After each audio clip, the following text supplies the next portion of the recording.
मई 2026 तमिलनाडु विधानसभा चुनाव के नतीजे। मतलब अगर हम जमीनी हकीकत देखें तो 60 साल से चली आ रही एक ऐसी मजबूत राजनीतिक व्यवस्था थी वहां, जिसे हिलाना, मेरा मतलब है जिसे चुनौती देना भी नामुमकिन सा लगता था। हाँ बिल्कुल, और वो दीवार अचानक से ढह गई। सही कहा।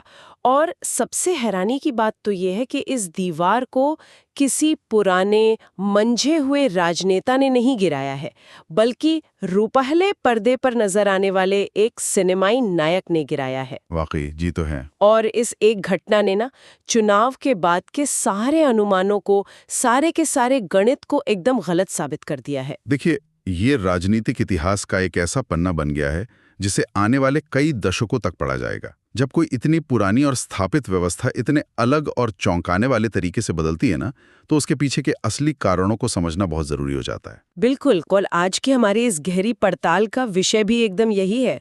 हमारे पास जो स्रोत और जानकारी मौजूद है, उसमें इन चुनाव नतीजों का पूरा विश्लेषण है। उनकी नई पार्टी जिसका नाम तमिलगा वेट्री कड़गम है, उनकी रणनीतियों के दस्तावेज हैं। जी।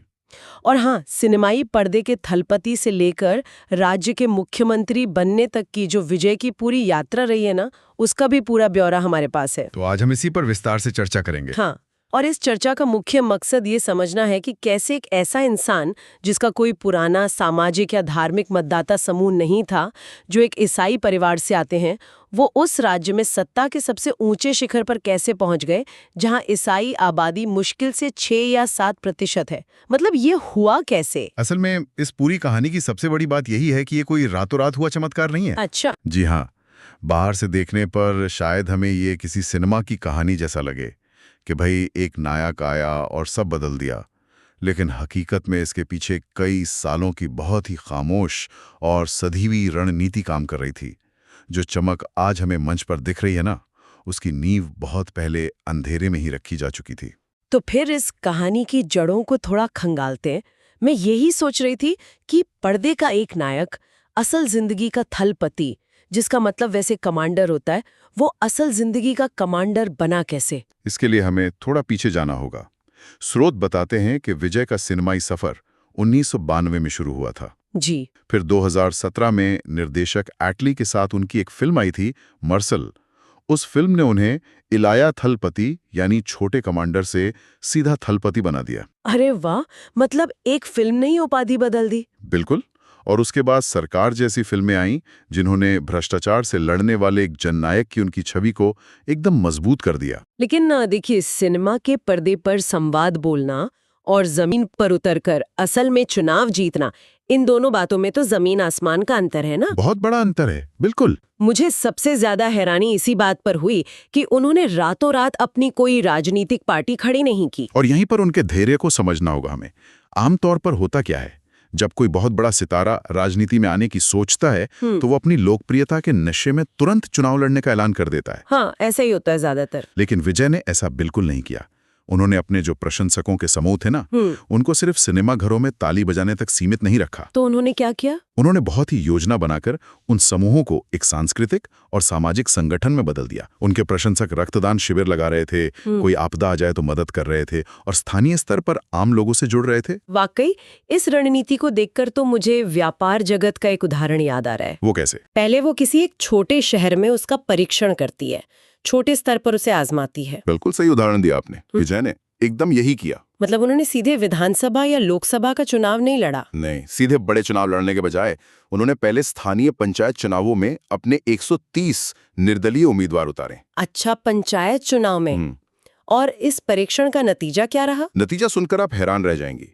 उन 130 में से 115 उम्मीदवारों ने जीत दर्ज की। बाप रे, 115? हाँ, और ये कोई छोटी मोटी बात नहीं है। ये इस बात का सबसे बड़ा सबूत था कि उनका संगठन सिर्फ कागजों पर या इंटरनेट पर नहीं था, बल्कि असल में जमीन पर काम कर रहा था। ये तो सच में बहुत बड़ी बात है, क्योंकि रजनीकांत और कमल हासन जैसे दिग्गज कलाकारों ने भी तो राजनीति में कदम रखने की कोशिश की थी। जी बिल्कुल की थी। लेकिन रजनीकांत कभी पूरी तरह से मैदान में उतरने की हिम्मत ही नहीं जुटा पाए, और कमल हासन के पास कोई पक्का जमीनी संगठन नहीं था।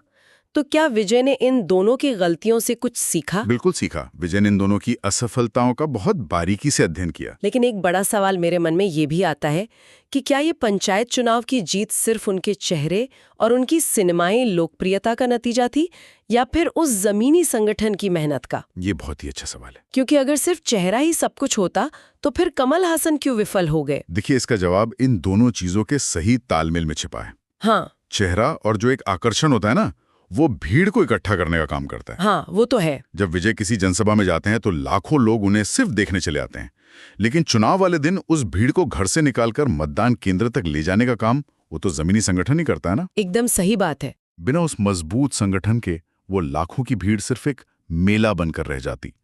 लोग आते, तालियां बजाते और अपने घरों को लौट जाते।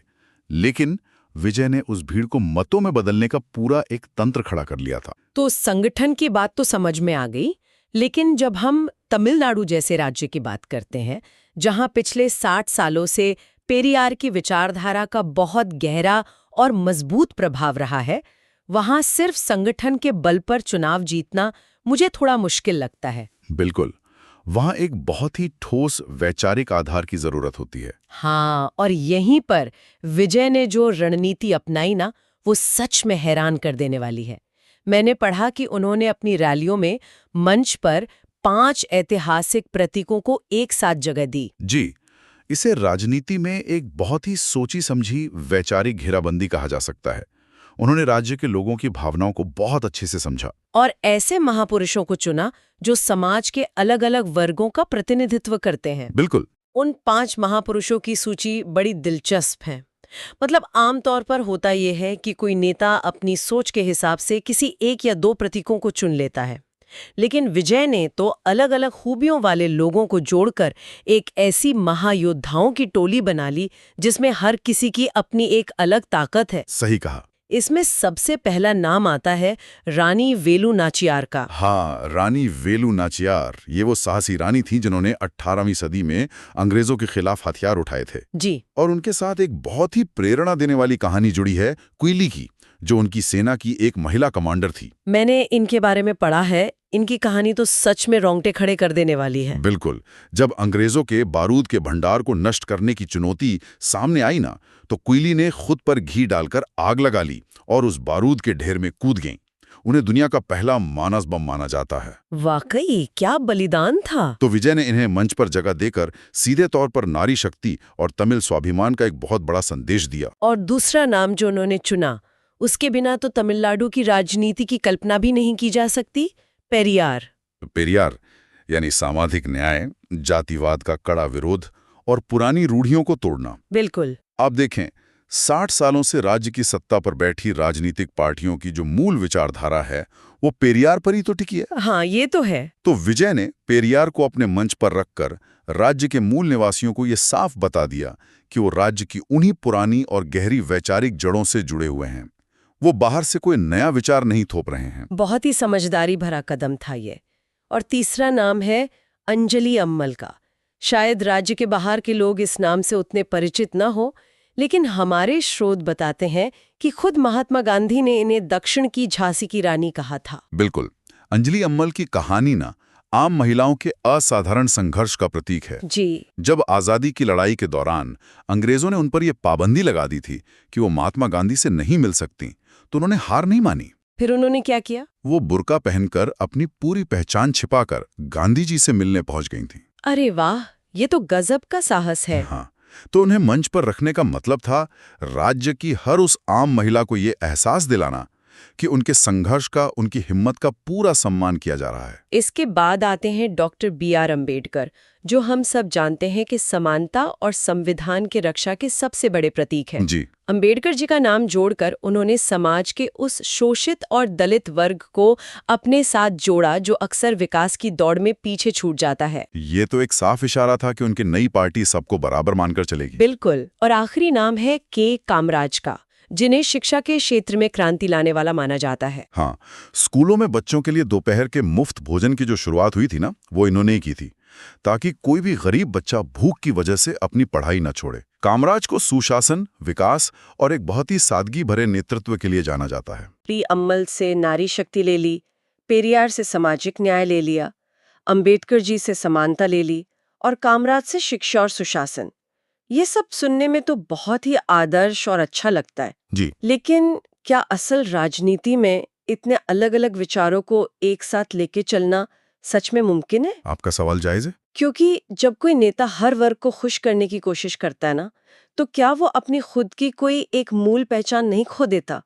क्या ये सब जनता को थोड़ा भ्रमित करने वाली रणनीति नहीं लगती आपको? देखिए, राजनीति की भाषा में इसे विस्तृत गठबंधन बनाना कहते हैं। अच्छा। तमिलनाडु की जो जनता थी, वो पुरानी पार्टियों के बंधे बंधाए ढांचों से पूरी तरह उब चुकी थी। और विजय ये बात बहुत भली भांति जानते थे कि अगर उन्हें 60 साल पुरानी इस व्यवस्था को तोड़ना है, तो वो किसी एक जाति, धर्म या वर्ग के सहारे ऐसा नहीं कर सकते। हाँ, ये बात तो है, सबको साथ लाना जरूरी था। बिल्कुल। उन्हें हर मतदाता को ये महसूस कराना था कि इस नई व्यवस्था में उनके हक की बात करने वाला कोई ना कोई प्रतीक वहां मौजूद है। मतलब महिलाओं को रानी नच्चियार में अपना अक्स दिखा, दलितों को अंबेडकर जी में और भ्रष्टाचार से परेशान आम आदमी को कामराज में। एकदम सही। तो ये भ्रमित करना नहीं था, बल्कि एक ऐसा बड़ा छाता खोलना था जिसके नीचे पूरा का पूरा राज्य एक साथ खड़ा हो सके। ये तो बहुत ही दिलचस्प नजरिया है। तो चलिए, विचारधारा के मोर्चे पर तो उन्होंने सबको साथ ले लिया, लेकिन राजनीति सिर्फ दोस्त बनाने का नाम तो है नहीं, इसमें दुश्मन भी तय करने पड़ते हैं ना? हाँ, राजनीति बिना विरोधियों के तो चलती नहीं है। और यहीं पर विजय की रणनीति एक और नया मोड़ लेती है। उनकी खुद की पृष्ठभूमि बड़ी मिलीजुली है। उनके पिता ईसाई हैं और माँ हिंदू हैं। जी। और उन्होंने बताया है कि वो हर तरह के धार्मिक स्थलों, मंदिर, मस्जिद, दरगाह और गिरजाघर सब जगह जाते हुए पले बड़े हैं। लेकिन जब राजनीतिक अखाड़े में उतरने की बारी आई, तो उन्होंने बहुत तीखे प्रहार किए। बिल्कुल। उन्होंने अपनी छवि को जानबूझकर ऐसा बनाया जो धर्म की राजनीति के सांचे में बिल्कुल फिट ना बैठे। मतलब आज के दौर में जब हर जगह धर्म और पहचान की राजनीति हावी है ना, विजय ने उस रास्ते को इस सिरे से नकार दिया। हाँ, स्रोतों में जो रिपोर्ट दी गई है, अगर हम उन्हें देखें तो उन्होंने साफ तौर पर यह घोषणा की कि राज्य के जो सत्ताधारी पार्टी है डीएमके, वो उनकी राजनीतिक विरोधी है। जी। जबकि केंद्र की सत्ताधारी पार्टी बीजेपी को उन्होंने अपनी वैचारिक शत्रु बताया और उन्होंने बहुत ही कड़े शब्दों का इस्तेमाल किया है। हाँ, काफी कड़े शब्द थे। उन्होंने बीजेपी के लिए फांसीवादी जैसे शब्द का इस्तेमाल किया और ये आरोप भी लगाया कि डीएमके और बीजेपी के बीच अंदर ही अंदर कोई समझौता हो रखा है। बिल्कुल। अब यहाँ चर्चा को आगे बढ़ाने से पहले ना मैं एक बात एकदम स्पष्ट कर दूं हमारे श्रोताओं के लिए। जी जरूर। हम यहाँ पर स्रोतों में मौजूद सिर्फ उन दावों और बयानों का विश्लेषण कर रहे हैं जो चुनाव प्रचार के दौरान दिए गए थे। हम अपनी तरफ से ना तो किसी पार्टी का पक्ष ले रहे हैं और ना ही किसी का विरोध कर रहे हैं। बिल्कुल, ये स्पष्ट करना बहुत जरूरी है ना? और ये जो तीखे शब्द हैं, ये हमारी राय नहीं है। हम तो बस एक नई राजनीतिक बिसात पर जो चालें चली जा रही हैं, उन्हें समझने की कोशिश कर रहे हैं। एकदम सही कहा आपने। और अगर हम सिर्फ एक रणनीति के नजरिए से देखें ना, तो विजय का ये कदम बहुत बड़ा जोखिम था। वो कैसे? क्योंकि कांग्रेस और राहुल गांधी ने उनके साथ गठबंधन करने की कोशिश भी की थी, लेकिन हमारे स्रोतों के मुताबिक सत्ताधारी दल के दबाव के चलते वो बात बन नहीं पाई। तो आखिरकार विजय को अकेले ही मैदान में उतरना पड़ा? जी, अंततः वो अकेले ही लड़े। तो मैं यही सोच रही हूँ कि एक नेता जिसका अपना कोई पुराना और पक्का धार्मिक मतदाता समूह नहीं है, जो बिल्कुल अकेले चुनाव लड़ रहा है, उसने जनता का इतना बड़ा भरोसा जीता कैसे? देखिए, उन्होंने जनता की उस पीड़ा को, उस दर्द को छुआ जिसे पुरानी पार्टियां पूरी तरह से नजरअंदाज कर रही थीं। मतलब वो किन मुद्दों की बात कर रहे थे? जब आप 60 साल पुरानी राजनीति को देखते हैं, तो वो अक्सर उन्हीं पुराने मुद्दों और विवादों में उलझी रहती है। विजय ने धर्म और जाति से बहुत ऊपर उठकर युवाओं के भविष्य और अच्छे शासन की बात की। हाँ। और उन्होंने जो ये कड़ा रुख अपनाया ना दोनों बड़ी पार्टियों के खिलाफ, उसने जनता को ये विश्वास दिला दिया कि ये नया नेता किसी के भी सामने झुकेगा नहीं। ये बात तो है। और युवाओं को अपनी तरफ खींचने के लिए उन्होंने जिन तरीकों का इस्तेमाल किया, वो तो सच में पुराने राजनेताओं की समझ से ही परे थे। वाकई एकदम नए तरीके थे। साल 2024 में उनकी पार्टी बनती है और उनकी पहली ही जनसभा में 8 लाख से ज्यादा लोगों की भीड़ उमड़ती है। 8 लाख लोग, वो भी पहली रैली में? हाँ। और उन्होंने पूरे राज्य की 234 सीटों पर उम्मीदवार उतारे, और वो भी बिल्कुल किसी बड़ी कंपनी के काम करने वाले सलीके से। बिल्कुल। उनका जो चुनाव प्रचार था वो किसी बड़ी व्यावसायिक संस्था के काम करने के तरीके जैसा ही था। मतलब उन्होंने उम्मीदवार कैसे चुने? हर उम्मीदवार का चुनाव उसके क्षेत्र में उसके प्रभाव और उसकी साफ छवि को देखकर किया गया। पुरानी पार्टियों की तरह भाई भतीजावाद या सिर्फ बाहुबल को पैमाना नहीं बनाया गया। लेकिन जिस एक मुद्दे ने सबसे ज्यादा ध्यान खींचा ना, वो कोई पुराना घिसा पिटा राजनीतिक मुद्दा नहीं था। वो था नशे की बढ़ती समस्या। एकदम सही, नशीले पदार्थों के सेवन का मुद्दा। और उन्होंने इस मुद्दे को बहुत ही समझदारी और संवेदनशीलता से उठाया, क्योंकि देखिए, नशीले पदार्थों की समस्या सिर्फ युवाओं को खराब नहीं करती, बल्कि वो सीधे तौर पर माताओं और पूरे परिवार को बर्बाद कर देती है। हाँ, ये एक ऐसा दर्द है जो हर जाति और हर धर्म के घर में महसूस किया जा रहा था। बिल्कुल। अब देखिए, मंच से सिर्फ भाषण देना तो एक अलग बात है, लेकिन उन्होंने एक बहुत ही पक्का वादा किया। क्या वादा था वो? कि वो हर स्कूल और कॉलेज के आसपास नशा मुक्त सुरक्षा क्षेत्र बनाएंगे, मतलब बच्चों को नशे से दूर रखने की पूरी तैयारी। हाँ, और ये एक ऐसा वादा है जो सीधे एक आम माँ के दिल पर असर करता है। बिल्कुल। और इस वादे को घर घर पहुंचाने के लिए उन्होंने प्रचार के जो साधन अपनाए ना, वो तो बिल्कुल ही आधुनिक युग के थे। जी, डिजिटल माध्यमों का भरपूर इस्तेमाल किया उन्होंने। और वो आभासी दृश्य तकनीक, जिसे 3D छवि या होलोग्राम कहते हैं, और अपने जैसे दिखने वाले प्रतिरूपों का इस्तेमाल करना। हाँ, हम शक्ल बिठा दिए मंच पर। ये तो ऐसा था जैसे किसी ने पुरानी राजनीति की किताब को बिल्कुल नए और चमचमाते आवरण में पेश कर दिया हो। सही कहा। इस नई तकनीक ने ना उन्हें एक तरह से एक अदृश्य शक्ति दे दी। वो कैसे? मतलब एक ही समय में वो कई अलग अलग जगहों पर जनसभाओं को संबोधित कर रहे थे। अब आज का जो युवा है वो इंटरनेट और नई तकनीक से हमेशा घिरा रहता है। हाँ, वो तो है। तो जब उस युवा ने अपने नेता को आभासी तकनीक के जरिए एकदम अपने सामने खड़े देखा, तो उसे लगा कि भाई, ये नेता तो हमारे दौर का है, ये हमारी भाषा बोलता है। बिल्कुल। उन्होंने पुराने राजनीतिक कार्यकर्ताओं की फौज पर निर्भर रहने के बजाय तकनीक का उपयोग करके सीधा जनता से अपना संवाद स्थापित किया। ये सच में एक बहुत ही आधुनिक और पूरी तरह से तैयार की गई रणनीति थी। लेकिन आपको क्या लगता है, विजय की ये जो शानदार जीत है, क्या ये सिर्फ एक राज्य तक सीमित कहानी है? नहीं, बिल्कुल नहीं।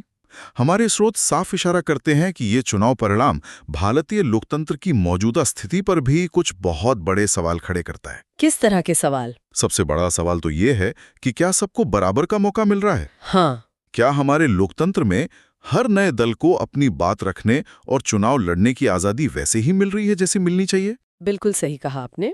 स्रोतों में इस बात पर काफी लंबी चर्चा की गई है कि विजय को ये कामयाबी इसलिए मिल सकी क्योंकि उन्हें चुनाव लड़ने के लिए वो आज़ादी और वो माहौल मिला जो शायद कुछ अन्य राज्यों में मुमकिन ही नहीं होता। जी। वहाँ बंगाल की मुख्यमंत्री ममता बनर्जी का उदाहरण भी दिया गया है कि कैसे बंगाल में विपक्ष के लिए वैसी जगह या आज़ादी शायद उपलब्ध नहीं है। और सिर्फ इतना ही नहीं, स्रोतों में इस बात पर भी जोर दिया गया है कि चूंकि विजय तमिलनाडु में थे, इसलिए शायद उन पर केंद्रीय जांच संस्थाओं के छापे नहीं पड़े। अच्छा। ये तुलना इस बात को दिखाती है कि हमारे देश के अलग अलग राज्यों में राजनीतिक मुकाबले का माहौल आखिर कितना अलग है। बिल्कुल। और यहाँ एक बार फिर मैं अपने श्रोताओं को ये स्पष्ट कर दूं कि चुनाव आयोग या किसी भी केंद्रीय जांच संस्था के काम करने के तरीके को लेकर ये जो भी तुलनाएं की जा रही हैं, ये सब स्रोतों में छपे लेखों और राजनीतिक विश्लेषकों की राय का हिस्सा है। जी। हम यहाँ किसी भी संस्था के काम करने के तरीके पर अपना कोई फैसला नहीं सुना रहे। हम सिर्फ उस चर्चा को आपके सामने रख रहे हैं जो इस चुनाव के नतीजे आने के बाद पूरे देश में हो रही है। और ये स्पष्टता जरूरी भी है। असल में इस पूरी चर्चा का असली सार ये है कि एक स्वस्थ लोकतंत्र के लिए नए विकल्पों का उभरकर सामने आना कितना जरूरी है। हाँ, ये तो है। आज के समय में जब पूरे देश में अक्सर ये चिंता जताई जाती है कि विपक्ष की आवाज कमजोर हो रही है, ऐसे में एक बिल्कुल नए राजनीतिक दल का इस तरह उभरकर सत्ता में आना हमारी लोकतांत्रिक व्यवस्था में एक नई जान फूंकने जैसा है। बिल्कुल। अगर व्यवस्था पारदर्शी हो और चुनाव बिना किसी डर या दबाव के हो, तो जनता हमेशा नए और बेहतर विकल्प चुन सकती है। और इसमें एक मजे की बात देखिए। क्या? राजनीति के इस महासंग्राम को जीतते ही अब शायद विजय की वो रुकी हुई फिल्म जननायक की राह भी आसान हो जाए। अरे हाँ, वो फिल्म जो पिछले 5 महीने से फिल्म प्रमाणन बोर्ड के दफ्तरों में अटकी पड़ी थी। बिल्कुल। तो जो पर्दे का जननायक था, वो अब असल जिंदगी का जननायक बन चुका है। ये सत्ता बदलने का एक बहुत ही रोचक पहलू है। वाकई। तो अगर हम आज की इस पूरी विस्तृत और गहरी चर्चा के मुख्य बिंदुओं को एक साथ समेटें, तो तस्वीर एकदम साफ नजर आती है। जी। एक बेहद लोकप्रिय फिल्मी सितारे की सिनेमाई चमक, सालों तक जमीन पर संगठन बनाने की खामोश तैयारी, 5 ऐतिहासिक महापुरुषों को मिलाकर बनाई गई एक सबको साथ लेकर चलने वाली विचारधारा, और नशीले पदार्थों जैसे सीधे जनता के दर्द से जुड़े अहम मुद्दे। बिल्कुल इन सब चीजों ने मिलकर एक ऐसा राजनीतिक तूफान खड़ा कर दिया जिसने 60 साल पुरानी और लगभग अजेय मानी जाने वाली राजनीतिक व्यवस्था को जड़ों से उखाड़ फेंका। और ये इस बात का बहुत बड़ा सबूत है कि राजनीति में हमेशा एक खालीपन मौजूद रहता है। हाँ। जनता हमेशा एक ऐसे नेतृत्व की तलाश में रहती है जो उसकी समस्याओं को समझे। बस जरूरत होती है सही समय पर सही रणनीति के साथ उस खालीपन को भरने की, और विजय ने बिल्कुल वही किया। ये कहानी साफ तौर पर दिखाती है कि अगर आपका इरादा पक्का हो, आपने अपना जमीनी काम अच्छे से किया हो और आपकी रणनीति एकदम सटीक हो ना, तो कोई भी नया इंसान कितने भी पुराने और जमे हुए तंत्र को चुनौती दे सकता है और उसे हरा भी सकता है। एकदम सही बात है। लेकिन देखिए, इस चर्चा को विराम देने से पहले मैं एक ऐसा विचार छोड़ना चाहती हूँ जो इन स्रोतों की जानकारी से एक कदम आगे की बात सोचता है। अच्छा, वो विचार क्या है? देखिए, सिनेमा की दुनिया ना बहुत ही सरल होती है। हाँ, वो तो है। वहाँ कहानी हमेशा नायक के एक शानदार जीत और एक सुखद अंत पर आकर रुक जाती है। पर्दे पर बुराई हारती है, पर्दा गिरता है और दर्शक खुशी खुशी अपने घर चले जाते हैं। बिल्कुल, फिल्मों में तो ऐसा ही होता है। लेकिन असल जिंदगी की राजनीति में जहां से सिनेमाई कहानी खत्म होती है ना, असल चुनौती तो वहीं से शुरू होती है। ये बात तो आपने बिल्कुल पते की कही। विजय ने अपनी महायोद्धाओं की टोली बना ली और हर वर्ग को खुश करके सत्ता के शिखर तक वो पहुंच भी गए। जी। लेकिन जब आप मुख्यमंत्री की कुर्सी पर बैठते हैं तो सरकार चलाने के लिए कई बार बहुत ही कड़े और ऐसे फैसले लेने पड़ते हैं जिनसे कोई ना कोई वर्ग नाराज जरूर होता है। बिल्कुल, सरकार चलाने का मतलब ही यही है कि आप हमेशा हर किसी को खुश नहीं रख सकते। तो बड़ा सवाल ये है, क्या एक ऐसा नेता जिसने सबको साथ लेकर चलने और सबको सब कुछ देने का वादा किया है, क्या वो सत्ता की कठोर हकीकत और अपनी ही वैचारिक उलझनों के बीच संतुलन बना पाएगा? ये एक बहुत बड़ा सवाल है। क्या मुख्यमंत्री की कुर्सी पर बैठने के बाद असल जिंदगी का ये थलपति अपनी वही बेदाग और नायक वाली चमक बरकरार रख पाएगा? ये सच में एक बहुत ही गहरा और विचार करने वाला प्रश्न है, क्योंकि देखिए, वादे करना और उन्हें असल में निभाना ये दो बिल्कुल अलग बातें हैं। बिल्कुल। और इस सवाल का जवाब ना तो किसी स्रोत में है और ना ही हम इसका कोई अनुमान लगा सकते हैं। इसका जवाब तो सिर्फ और सिर्फ आने वाला समय ही दे सकता है। सही कहा आपने। और इसी गहरे विचार के साथ हम आज की अपनी इस विश्लेषणात्मक चर्चा को यहीं समाप्त करते हैं। सोचने और समझने के लिए बहुत कुछ है। नमस्कार। नमस्कार। नमस्कार। अगर आपको यह वीडियो जानकारीपूर्ण लगा हो तो लाइक करें, कमेंट में अपनी राय लिखें, शेयर करें ताकि यह औरों तक भी पहुंचे। और ऐसी ही जानकारी के लिए YouTube पर वर्ड फोरम चैनल को सब्सक्राइब जरूर करें। धन्यवाद।